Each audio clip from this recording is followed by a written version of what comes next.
Oi, pessoal, tudo bem? Hoje eu vou falar com vocês um pouquinho sobre os documentos técnicos do Plano de Fechamento de Mina, ou PFM, a sigla que está sendo muito utilizada nos últimos meses, depois da publicação da resolução da Agência Nacional de Mineração número 68 de 2021, que foi publicada em maio deste ano. Então, primeiro eu quero só me apresentar para quem ainda não me conhece, de uma forma bem resumida. Eu sou Roberta Azevedo, geóloga, especialista em geoprocessamento e gestão ambiental, e especialista em direito da mineração também. Eu já trabalho há 8 anos com gestão e gerenciamento dos processos minerários.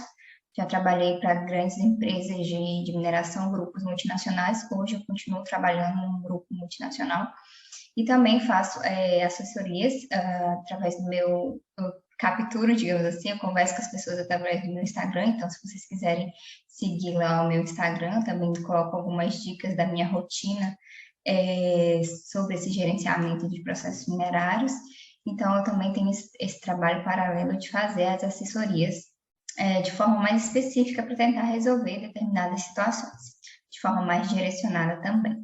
Então, vamos lá. Eu separei aqui para vocês primeiro, para a gente entender questões dos prazos para apresentação do plano de fechamento de mina. Quem que se enquadra, né? Quem deve apresentar, até quando tem que apresentar essa atualização. E trouxe também, através de uma tabela, quais os documentos principais que a gente tem que se preocupar em documentos e informações que a gente tem que se preocupar em levantar para poder elaborar esse plano de fechamento de mina. Então, sobre os prazos que a resolução 68 trouxe, para os títulos de lavra em operação, a resolução trouxe o prazo até 4 de maio de 2022, que condicionou 12 meses a partir da data de publicação da resolução. Então, quem são os titulares de lavra? Quem é titular de concessão de lavra, quem é titular de registro de licença, quem é titular de permissão de lavra garimpeira, quem é titular de manifesto de mina e até para quem tem guia de utilização, nos casos que para quem está naquela fase antes de obter a concessão de lavra, tem uma guia de utilização vigente, também tem que apresentar o plano de fechamento de mina. Então, serve para todos os titulares que estão com lavra em operação. Quando a gente fala também dos dos titulares de lavra, mas que estes não estão em operação, ou seja, eles estão com um pedido de prorrogação do início dos trabalhos de lavra ou com um pedido de suspensão dos trabalhos de lavra, a resolução traz que para esses casos, esses titulares eles podem atualizar o plano de fechamento de mina até 24 meses depois da vigência, a partir da vigência da resolução. Então, essa data seria 1º de 6 de 2023. E, no caso, esses pedidos de prorrogação ou suspensão, eles devem ter sido feitos antes, claro, da publicação da resolução. Então, antes de 4 de maio. Se vocês fizeram esses pedidos depois, então não se enquadra nesse prazo de 24 meses para atualização. Na verdade, já vai ter que apresentar o plano de fechamento de mina atualizado pelo menos até 4 do 5. Para aqueles requerimentos, para aqueles processos minerados que estão na fase de requerimento de lavra, ou seja, que ainda não tem a concessão de lavra, e o requerimento de lavra ele foi protocolado antes da publicação da resolução, a resolução traz o prazo de 6 meses para apresentar o plano de fechamento de mina para esses casos, desde que, a partir do momento que seja publicada a portaria de lavra. Então, quem tem processo minerário na fase de requerimento de lavra que foi protocolado antes da publicação da resolução 68, vai se preocupar, digamos assim, com o plano de fechamento de mina, com a atualização dele, a partir da data da publicação da portaria de lavra. Então, foi publicado, sei lá, no mês passado, essa concessão de lavra. E aí, eu tenho 6 meses, a partir da data da publicação no Diário Oficial, para apresentar um plano de fechamento de mina atualizado. E, por fim, depois que a gente faz essas atualizações principais com base nesses prazos, para os títulos que já estão vigentes, ou para os requerimentos de lavra que já foram, para os requerimentos de lavra, e para os títulos que estão com o início da lavra prorrogado ou com os trabalhos de lavra suspensos, eu tenho que me preocupar em fazer a atualização do PFM a cada 5 anos, ou Se eu tiver a atualização do plano de aproveitamento econômico antes desses 5 anos, eu também vou ter que apresentar, consequentemente, o PFM atualizado. E aqui eu não sei se vocês conseguiram perceber, mas não fala em relação aos títulos de lavra novos, ou seja, que foram protocolados após a publicação da resolução. O que acontece?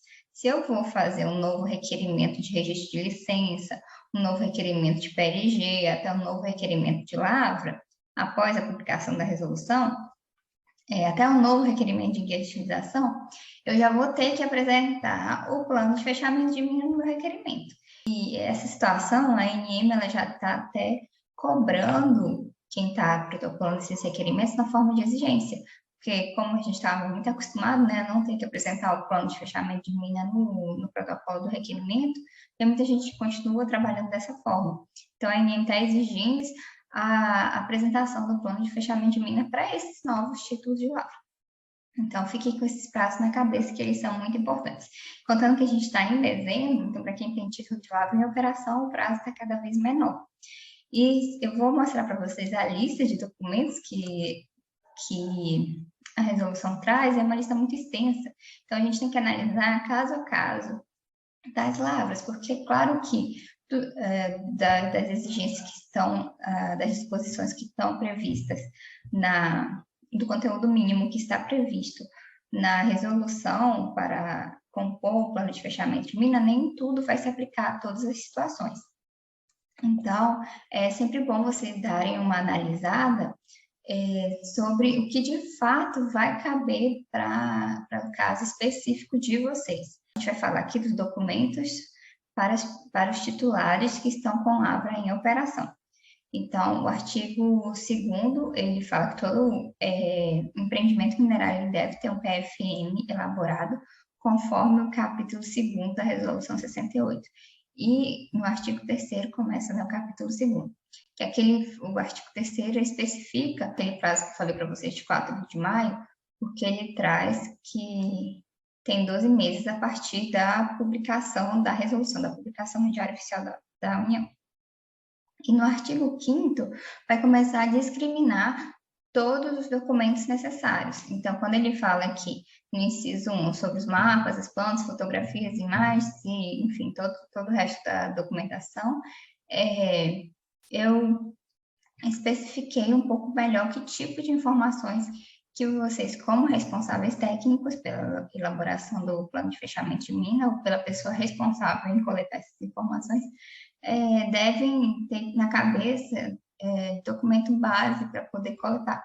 Por exemplo, o limite da área atual de lavra, as linhas cotadas da área atual de lavra, incluindo as bancadas, os acessos, o limite dos depósitos de estéreo, se existirem depósitos de estéreo, isso com as linhas cotadas também desses depósitos. Discriminar as áreas já recuperadas e as áreas a recuperar, isso a gente está falando de uma atividade de mineração, né? E eu estou falando de um plano de fechamento de mina, então é ideal já quantificar o que eu já recuperei e o que ainda tem previsão para recuperar. E quando eu falo de barragens de mineração, para empreendimentos que têm as barragens de mineração, eu tenho que identificar a localização dessas barragens também, incluindo o alteamento atual e, de preferência, o alteamento planejado, no caso, o último alteamento, né? Até que cota essa barragem de mineração está prevista para ser construída. E, além disso, vocês vão ver mais lá na frente que tem umas características específicas para os empreendimentos de barragem de mineração. Então, esses primeiros itens aqui é só para tentar identificar mesmo as estruturas, o que existe de barragem de mineração e qual é a previsão. Em quanto tempo que elas vão parar de ser utilizadas como solução para deposição de rejeitos. Então, algo nesse sentido também já deve ser falado aqui, eu vou chamar esse capítulo de introdutório, com essas informações principais de todo o empreendimento. Então, mapas da geologia e da drenagem também, além dos mapas da situação da área, que contém as estradas, as localidades, os municípios, as unidades de conservação, terras indígenas, enfim, assentamentos, tudo que possa impactar para tentar caracterizar melhor essa área de mina. As fotos também são importantes, eles citam aqui a questão das fotos, então a gente pode trazer fotos da flora e da fauna, além das imagens de drone, hoje então, são um recurso muito importante e um recurso barato de adquirir as fotos da situação atual da área, então é interessante investir também no levantamento por drone, ou então, no caso, pelas imagens de satélite também. O Shapefile, com um mapeamento do uso do solo e da cobertura vegetal, e a questão da definição de reserva legal e área de preservação permanente. E aqui, muitas vezes vocês podem perceber que eu citei os arquivos Shapefile, por quê? Porque a resolução também traz que a gente, além de apresentar o relatório, vai ter que apresentar os arquivos digitais. Então, é interessante que a gente já faça o levantamento dessas informações com arquivo Shape ou CAD, para fazer esse banco de dados digital que a ANM solicita, além do relatório, claro, escrito. Então, é importante já pensar, quando a gente pensar, não vou pensar só na elaboração dos mapas, das plantas, mas pensar em como eu vou disponibilizar esses arquivos digitais, em criar um banco de dados desses arquivos digitais. O segundo inciso 2 do artigo 5º, traz a questão do histórico da área, as atividades de mineração e as estruturas existentes.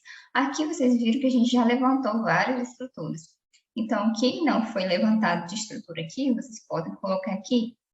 Então, por exemplo, questão se a gente está falando de um empreendimento minerário que tem a parte de beneficiamento, uma área industrial, então é interessante identificar toda a área industrial, cada prédio e tudo mais, a localização de cada um deles, a questão dos acessos também, do arruamento, identificação de qualquer estrutura auxiliar que não foi identificada antes, e sobre o histórico da atividade de mineração, que vocês podem pensar no histórico geral da empresa, né? Contando lá, foi implementado em tal ano, as operações ocorrem da seguinte forma, faz um resuminho mesmo e tenta descrever todas as informações que serão apresentadas nas plantas, nos mapas, nas imagens e tudo mais. O inciso 3, ele pede o projeto da infraestrutura minerária. Então, aqui é vocês descreverem um pouco melhor, que vocês já mostraram toda a estrutura que existe no empreendimento minerário, então aqui vocês vão descrever um pouco melhor. Descreve as pilhas de rejeito, as barragens da cábula, tenta levantar todas as estruturas existentes, em relação à questão se a gente está falando de barragens de mineração, aos alteamentos e tudo mais,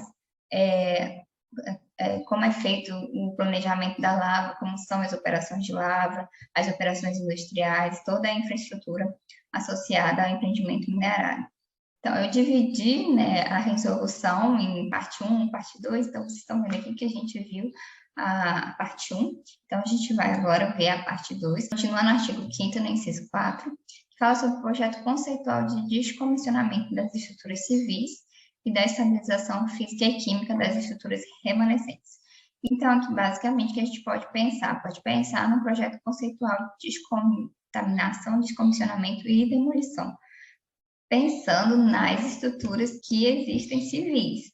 Então, se o seu empreendimento minerário, a gente pensa assim, numa extração de areia, que não vai ter tanta infraestrutura assim, mas ainda assim tem, né? Vai ter o escritório, alguma coisa assim. Então, não conta com todo uma infraestrutura de um empreendimento maior, que tem a parte industrial também.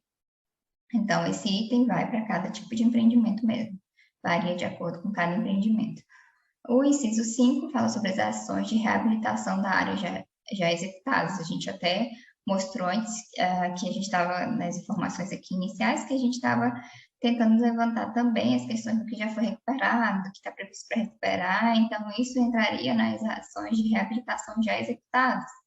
E o documento que a gente utiliza bastante é o Plano de Recuperação de Áreas Degradadas, o PRAD, e qualquer outro relatório de monitoramento associado, que a gente faz lá a reconformação da área, a recuperação da área, mas ainda assim tem os planos de monitoramento que são necessários para que essa recuperação seja efetivada.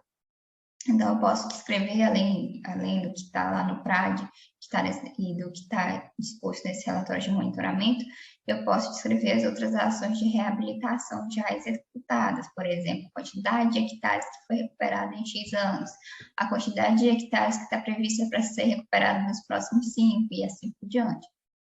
Além de tentar descrever o que tem de ação de fechamento de minas já em andamento.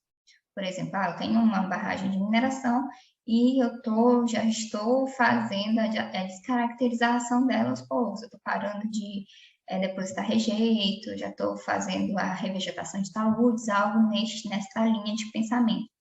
Mesma coisa para as pilhas de estéreo, por exemplo. Já estou lá finalizando a cota que eu tinha previsto no projeto inicial de deposição de estéreo na pilha. Então, já estou fazendo a revegetação dos taludes dessa pilha. Então, isso são classificados como ações de reabilitação da área que já estão sendo executadas concomitantemente com a operação da mina. O inciso 6º do artigo 5º, ele pede as principais ações de monitoramento e manutenção planejadas na área. Aqui meio que mistura um pouco com o inciso 4, que a gente já até colocou como ações de reabilitação executadas, os relatórios de monitoramento, então aqui a gente especificaria um pouco mais esses relatórios. Falaria sobre, por exemplo, se for o caso do empreendimento ter um monitoramento hidrogeológico, ou monitoramento de qualidade do áudio, de ruído, mostrar através o que são esses monitoramentos, onde estão localizados esses pontos. Então, isso seria interessante mostrar através de plantas ou mapas, né, com a localização de cada um desses instrumentos existentes para monitoramento, por exemplo, a localização dos poços, dos piezômetros, dos ímãs, e os dados dessas informações, como profundidade, diâmetro, etc. Não é muito o foco da Resolução 68, não é muitas questões socioambientais muito específicas, né? Mas a gente pode pensar em colocar isso também, porque cada vez mais a gente pensa no empreendimento minerário, não só a questão ambiental, mas a gente fala também da questão social.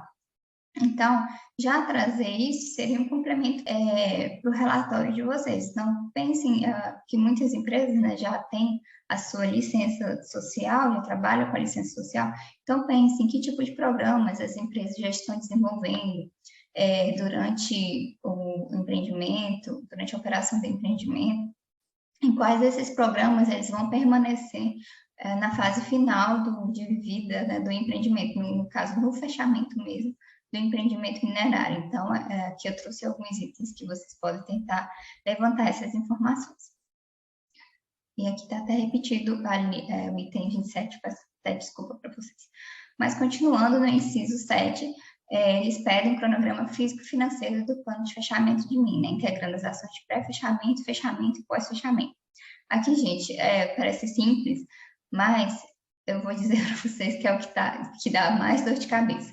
É você tentar prever quanto que você vai gastar para fechar cada estrutura, ou então levantar os custos de fato que existem, que estão sendo praticados hoje, e projetar eles aqui para o fechamento, né, para a data que está sendo prevista no fechamento. Isso pensando no fechamento, até no cenário de fechamento, por exemplo, prematuro, e no cenário de fechamento final mesmo.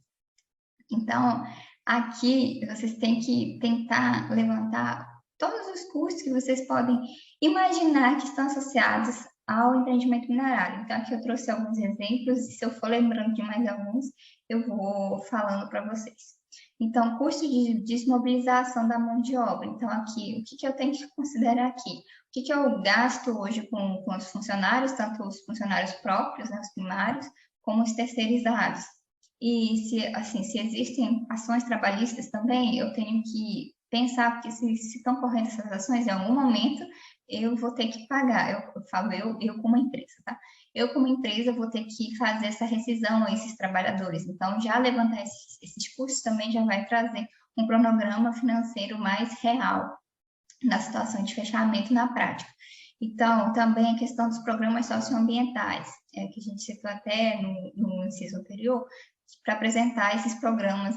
Se a empresa já faz esses programas, então, se ela pretende continuar esses programas no fechamento, eu tenho que prever o custo que eu tenho hoje para projetá-los para o futuro, né? O que vai que eu ainda vou gastar relacionado a esses programas socioambientais.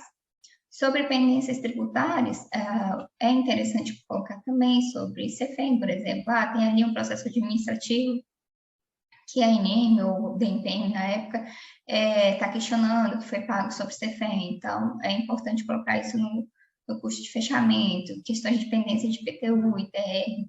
Aqui a gente pode pensar também nos custos com a segurança patrimonial, porque lá no fechamento, durante, né, ou, na verdade, até no pós-fechamento, eu vou precisar ter uma equipe de segurança para ficar monitorando a área, para não deixar que pessoas invadam, por exemplo, a gente pensa numa área de cava a céu aberto, que a cava vai ficar lá, né? Então, para não correr risco, a segurança da comunidade e tudo mais, a empresa vai ter que pensar nesses custos com segurança patrimonial.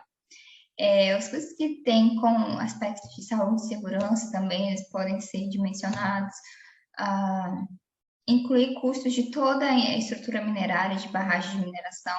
O que eu tenho de monitoramento também eu tenho que incluir, porque pensa, para barragem de mineração eu estou prevendo, eu tenho aquele meu custo anual, né, de monitoramento, anual não, desculpa, ele é até mensal mesmo, eu tenho meu custo mensal de monitoramento para garantir a estabilidade daquela barragem. Então, até no pós-fechamento, se eu não fizer a descaracterização dessa barragem e eu optar por um monitoramento, então eu vou ter que continuar com esses programas de monitoramento. Então, eu vou ter que levantar esses custos que eu tenho atualmente, pensando no futuro também, para as questões de barragem de mineração.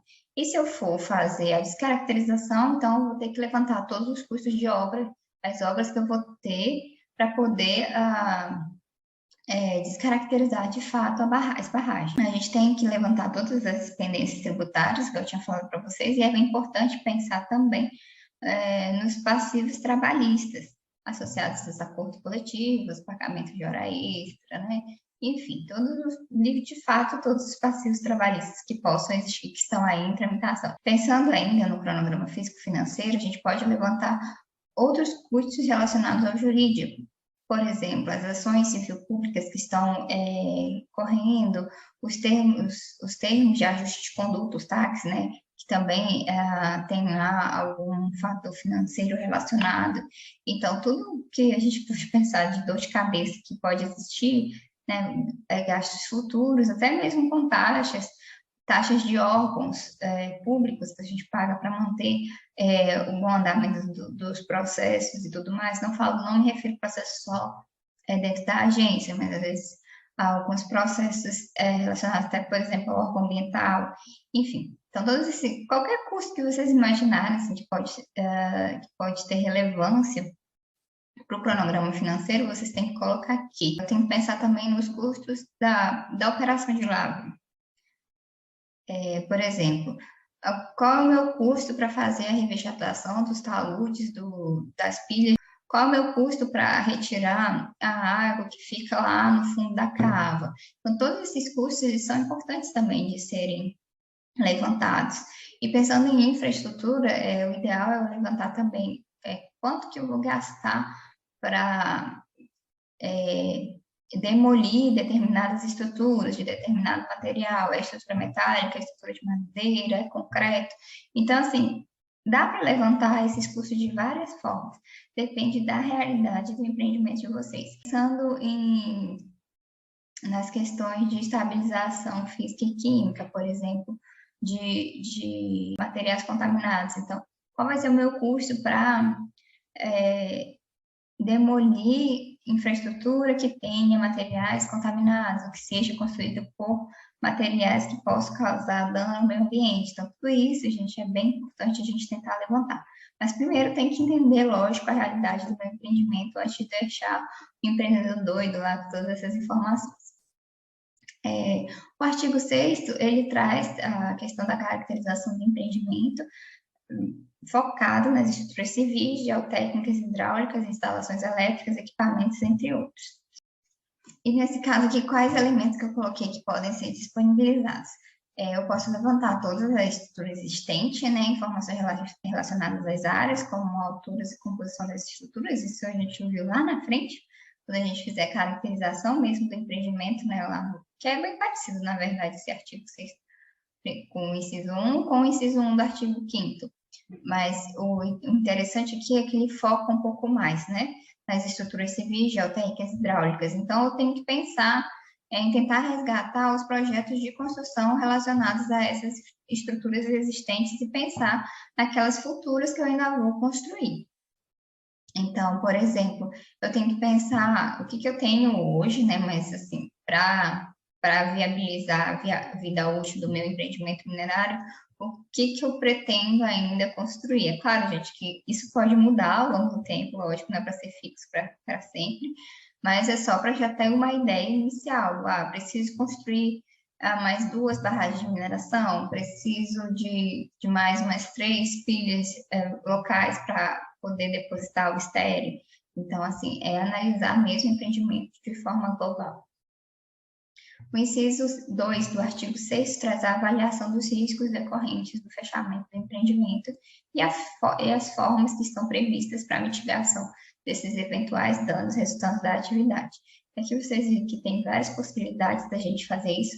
Eu levantei algumas possibilidades. Então, primeiro, a gente pode pensar na questão da gestão fundiária. Existe algum conflito fundiário? Existe comunidades ao redor? Como que isso pode impactar, né, no fechamento de mina? Como que essas comunidades vão ficar depois que o empreendimento minerário foi encerrado? Então, isso tem que levantar todo esse risco.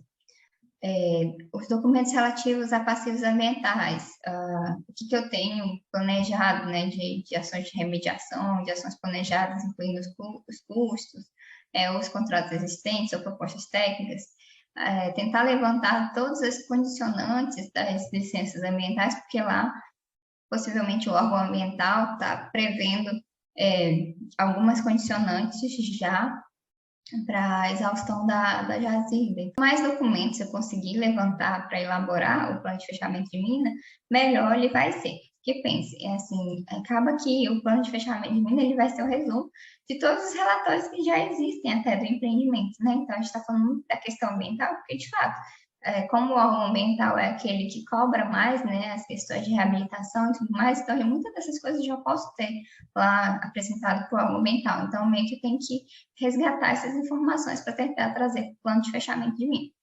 E como a gente fala de avaliação de riscos aqui, como esse inciso fala sobre avaliação de riscos, a gente pode apresentar isso na forma de uma matriz de riscos, contendo as medidas de controle, as medidas preventivas e as medidas mitigadoras. Além disso, citar a questão fazer uma avaliação de riscos para os programas socioambientais atualmente desenvolvidos, para os monitoramentos que existem, para as partes interessadas do empreendimento minerário. Sobre os riscos, eu tenho que pensar também, já existe em andamento algumas investigações do Ministério Público, ou existe algum TAC, igual eu até falei, a gente pode usar até esses custos envolvidos nessas ações lá no cronograma físico-financeiro. Então, assim, tudo que eu já tenho relacionado de problema, né, ambiental principalmente, já contingenciado no jurídico, eu posso colocar como risco também para o fechamento. Descrição também, tentar descrever os compromissos assumidos com o poder público ou com demais instituições locais, para ver como é que isso vai impactar também no meu fechamento. E pensar na infraestrutura que foi construída, que atenda as partes interessadas, por exemplo, que atenda a comunidade. Então, tem um acesso lá que é de uso comum da empresa de mineração e também da comunidade. Então, com o fechamento, como é que vai ficar esse acesso? Ele vai ser descaracterizado também? Então, tem que pensar nessas pequenas questões. E sobre infraestrutura, pensar também que, relacionado aos projetos socioambientais, às vezes a empresa se comprometeu em fazer ações com a comunidade. Então, como é que vão ficar essas ações com o fechamento? Questão de tributação também, pensar como é que vai ser, como é que esses municípios que dependiam tanto desse recolhimento dessas taxas, do pagamento desses impostos, como a CEFEM e ICSS, ISS e ICMS, como que esses municípios que viviam dessas tributações vão ser geridos, né, com o fechamento. Então, é avaliar mesmo todos esses riscos para tentar minimizar os eventuais danos. O inciso 3 e o 4 do artigo 6º, como eles já são bem diretos, eu não coloquei quais tipos de elementos que podem ser levantados para atender esses dois incisos. Então, basicamente, seguir o plano de pensar em montar, se não existir, né, um plano de desmobilização das instalações e equipamentos que constituem a infraestrutura do empreendimento minerário e um plano de estabilização física e química das estruturas remanescentes. Então, aqui ele é bem objetivo, né, então tenho o que especificar sobre ele. E aí, de novo, vai de cada empreendimento, né, das características de cada empreendimento. Nem todos os empreendimentos vão precisar apresentar esse tipo de plano. E para a gente, estamos fechando a questão do conteúdo mínimo do plano de fechamento de mina para aqueles titulares de lavra em operação. Então, o inciso 6º, ele vai trazer a obrigação da gente apresentar medidas para impedir o acesso não autorizado às instalações do empreendimento mineiro e para a interdição dos acessos às áreas perigosas. Então, aqui entra também a questão que eu falei lá, um pouquinho antes, sobre a segurança patrimonial. Então, como é que eu vou impedir, né, o acesso às instalações do empreendimento? Então, eu posso descrever como é que vai ser, qual vai ser a mão de obra utilizada, essa mão de obra vai ser armada, que tipo de treinamento que essa mão de obra vai ter para ser, de fato, qualificada para atender essa nova demanda. E quais vão ser os principais desafios relacionados à segurança patrimonial. A gente viu também em questão, por exemplo, até algum conflito fundiário, então aqui eu vou ter que balizar isso também, tentar identificar esses tipos de desafio que a segurança patrimonial pode ter. Por exemplo, também a questão do acesso, algum acesso que era compartilhado com a comunidade vai ser descaracterizado, então, assim, como que isso vai impactar na comunidade e se isso vai ser um desafio também para a equipe de segurança patrimonial que vai estar gerindo essas medidas para impedir acesso. Então, assim, são algumas questões mesmo que tem que parar e pensar para poder avaliar se aplica ou não a situação do empreendimento minerário. A questão também de invasões, né? Isso pode ser um problema, invasões assim, porque às vezes lá, sei lá, nas barragens de rejeito, né, tem lá uma quantidade de minério que pode ser aproveitada, ou então dentro da poligonal do direito minerário era muito comum ter invasão para garimpo. Então, assim, isso é um tipo de coisa que vai me dar dor de cabeça no futuro, é isso que eu tenho que avaliar. O inciso 6 fala sobre as ações de manutenção e monitoramento das estruturas remanescentes após o encerramento do empreendimento. Aqui eu vou pensar nos programas propostos para o meio físico, meio biótico e meio socioeconômico. O inciso 7 traz as diretrizes para a adequação da área ao uso futuro previsto.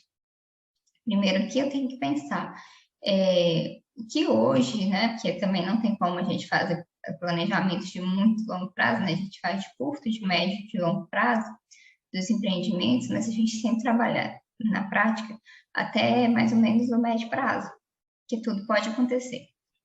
Então, assim, a gente tenta pensar quais são as expansões previstas para o empreendimento antes do fechamento.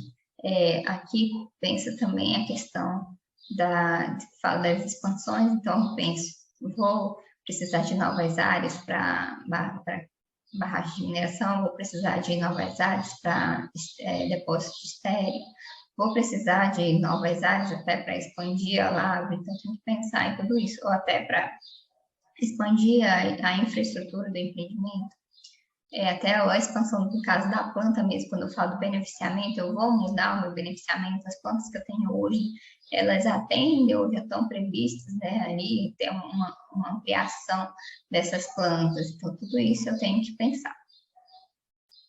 E também, como a gente está falando do uso futuro, a gente tem que pensar como é que vai ser a tratativa com as partes interessadas, ou as ações de engajamento com as partes interessadas. Tentar informar o que está sendo pensado de medidas, de ações de engajamento voltadas para as partes interessadas. Isso, claro, quando for aplicável, né? E o artigo 8º da resolução, ele traz específico para as minas de operação que a gente tem que atualizar a expectativa de vida útil do empreendimento. Isso a gente pode atualizar com o próprio sequenciamento de labra mesmo.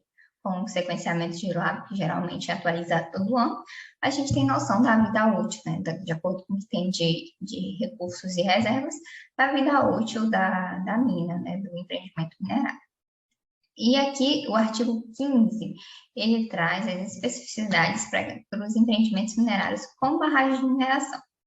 Então, também não tem muito o que detalhar aqui, porque, assim, o meu entendimento é que esse artigo ele é bem direto. Então, o que ele fala para a gente? Que o PFM para empreendimentos com barragem de mineração deve conter plano de descaracterização destas barragens ou outra solução técnica a cargo do responsável técnico, visando a diminuição do dano potencial associado a cada barragem de mineração existente na unidade mineira.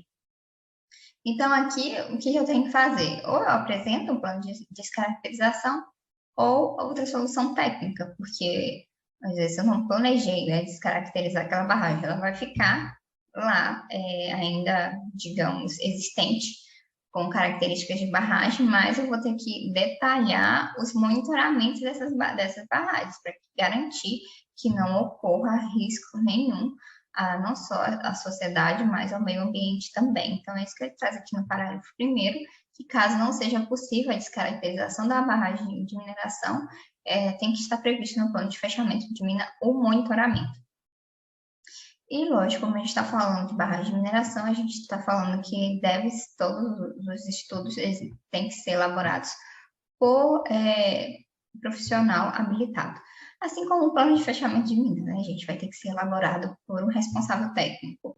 E como a gente está falando de um empreendimento, de um relatório que ele envolve diversas áreas, igual vocês viram, vai envolver a geologia, vai envolver a engenharia de minas, vai envolver a produção, vai envolver a lavra, vai envolver o jurídico, vai envolver relações com as comunidades.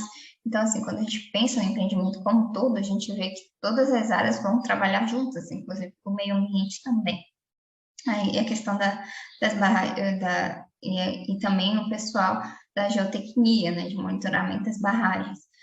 Então, assim, é um plano multidisciplinar, é um relatório multidisciplinar. E vocês viram que a gente focou, eu foquei aqui para vocês ideias, né, de que tipo de informação a gente precisa levantar para poder elaborar um plano de fechamento de mina. E essas informações vão variar, claro, conforme o empreendimento de minerário, conforme a dimensão dele, conforme o que ele contém, conforme a vida útil.